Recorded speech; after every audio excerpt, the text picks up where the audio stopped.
So I've got two emotions right now. One is I'm humbled to follow Dr. Mitchell and Ms. Davis on their incredible work, their incredible speeches. The other one is I'm pissed. I'm pissed that we are fighting for the very notion of clean air and clean water, these fundamental birthrights that we thought we crossed this bridge a long time ago in the United States of America, and we've been a shining beacon on the hill for the rest of the world, who've looked to us as a leader in these environmental rights that we've established in our laws and our legislature and our regulations. I'm old enough to remember when the Cuyahoga River caught on fire. Do you guys remember that? Yeah? You know why that happened?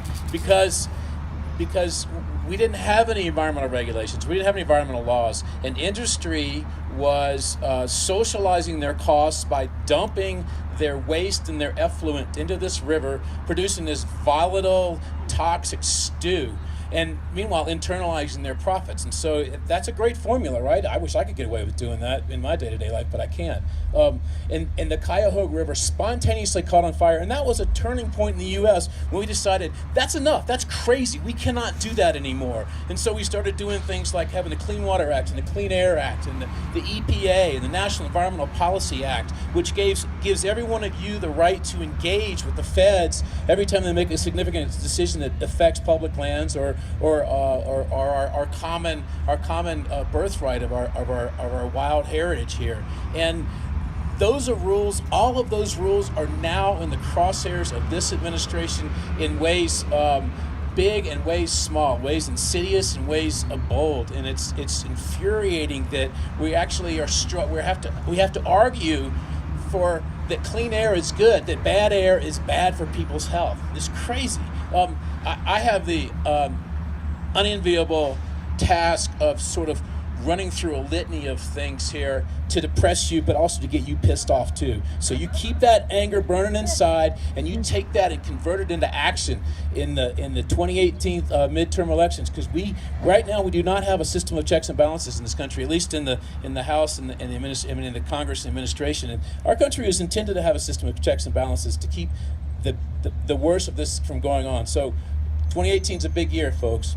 One of the most incredible things is this administration and members of Congress believe that we should not even own public lands as the federal government. That this public lands, it's your birthright, your natural heritage, shouldn't even exist. They want to sell them off. And there have been attempts to do that in state legislatures and at the federal level. The one step along that path is Trump's administration's attempts to roll back 20 years worth of national monuments that have been proclaimed from different presidents. National monuments are places where important archaeological heritage and ecological values are being protected. These are yours. These are yours for perpetuity in your descendants. They're going to roll those back so they can open up for oil and gas drilling. This administration. I never thought I'd hear this. I never catch myself saying this, but this administration is worse than than the Bush and Cheney administration. Remember drill, baby, drill? Yeah. Remember when that was the priority? They said, Bush sent a directive to all federal land managers that you will do everything in your power to expedite oil and gas development on public lands and every other remove any impediments that are in the way. Impediments are things like your recreation, your clean air, your clean water, the wildlife that you hunt that supports a huge percentage of Colorado's economy. And we're back to that. Trump is appointing some of the drill baby drill people from the Bush Cheney administration into the Department of Interior to oversee some of the regulations that are supposed to balance oil and gas development with these other values that are important to us. And their job is to streamline those regulations so we can expedite oil and gas drilling. Well, whenever you hear streamline, what that means is you're getting cut out of the process. That means that your clean air and your clean water is what's it called when they. It's a casualty of trying to expedite oil and gas development. So on and on and on. Obama issued a moratorium on coal leasing on federal lands. We've got like 25 years worth of coal already leased on federal lands. Obama said, let's work through that before we lease some more. They just overturned that. Why does that matter? Because coal is like one of the biggest single contributors to climate change. Climate change is real. We're seeing the effects of it now. We're seeing extreme droughts. We're seeing extreme wildfire behavior. We're seeing which affects the lands around here and all across the West. We're seeing sea level rise. We're seeing accelerated insects and diseases occurring on our forests because these forests are dealing with climatic situations that they never evolved to deal with. It's crazy. On and on and on. They just delisted the grizzly bear. Let the states take over that. Well, you know what that means, right? The state governments are more responsive to the pressures of industry, and so the grizz. I'm sure we're gonna see a decline in grizzly bear populations. They're gutting the sage grouse protections that were hammered out in a bipartisan fashion in states all across the West. Let's see. They're trying to open up 1 million acres of Grand Canyon National Park to uranium mining. Grand Canyon. I mean, that is the cathedral. What is it David Prower said? You don't flood the Sistine Chapel so you get closer to the ceiling. And he likened the Grand Canyon to our natural Sistine Chapel. Other things going on besides some of this public lands stuff is, do you guys know what mountaintop removal is? Anybody familiar with that? That's in West Virginia and eastern Kentucky, where they just take the top of the mountain off, dump it into the neighboring stream so they can get to the coal. It's a lot easier to do it that way. You make a lot more money.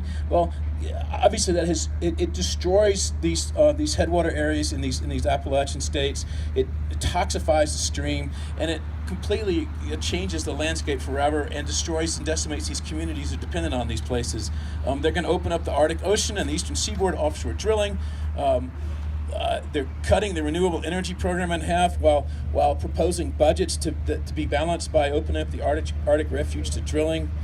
Somebody's already mentioned withdrawing from the Paris Climate Accord. They're denying science, and they're busy purging the Department of Interior of their key scientists who are documenting not only what the projections are, but what the current impacts of climate change are. And they're happening now. It's not some future scenario.